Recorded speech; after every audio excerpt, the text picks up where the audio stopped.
RGTV. So ngayon is babatayin ko yung anak ko ng happy birthday. Ayan, stay healthy and ano yung mata ko? Stay healthy and stay humble. Ayan, matulog ng maaga, puro dut-dut ang ginagawa niya.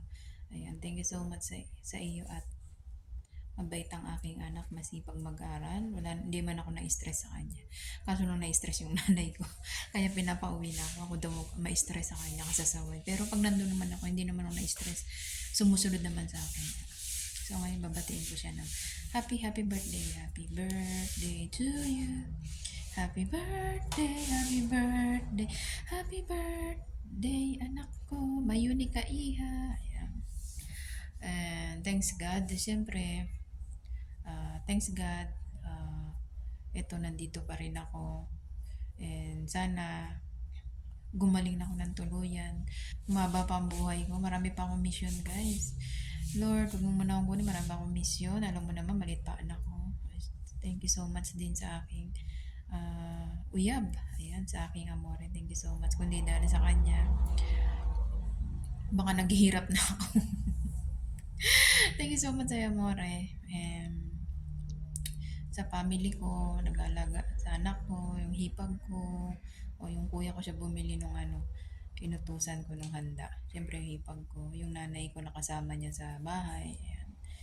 Bigyan pa ako ng kalakasan at ano pa ba, malakas na katawan dahil mag-aaral pa yung anak ko. Alam niyo naman na ako lang ang inaasahan sa amin. Ayan.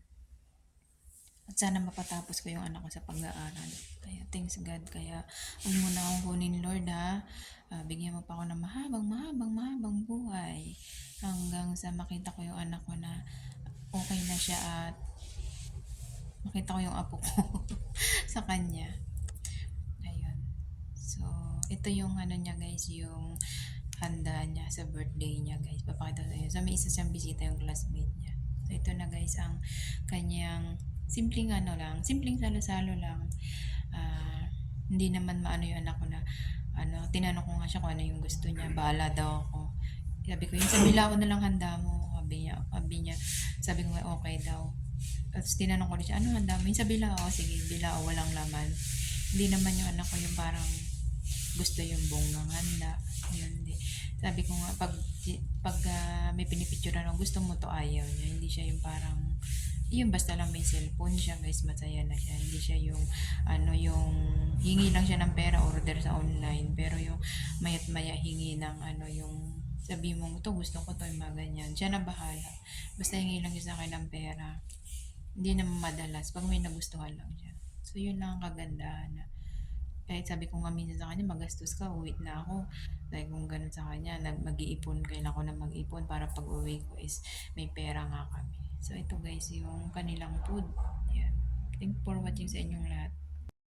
Akala ko yung kapatid niya, boyfriend mo, ay crush mo.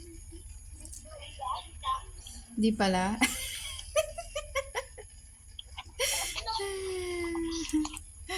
Happy birthday to you. Nagiging pa daw po. Nagiging pa daw po. Aral muna. Uy, may boyfriend kuya mo. Oo nga, aral muna, hoy. Magtapos muna ng pag-aaral bago boyfriend. I wish you all the best. Finish your studies and have a good job. Enjoy your birthday. Kumain ka muna. Kaya siya, entertainin mo kasi. Bigyan mo kasi siya ng pagkain. Sabi niya ate daw kami naiya daw kasi siya. Ba't mo siya maya? Di bigyan mo siya. Happy birthday to you. Happy birthday. Bigyan mo siya sa isang pinggan. Ayaw niya nga. Bakit? Naiya daw siya. Magkalawayan pa kayo para kayo magjowa. Diyan pa kayo sa isang pinggan. Sabi nila pag mag-isang pinggan daw, mag-aaway daw yun. Gawin tayo, doon ka na. Anong ka na? Kailan hiwalay pinggan. Sige na. Bye-bye. Happy birthday.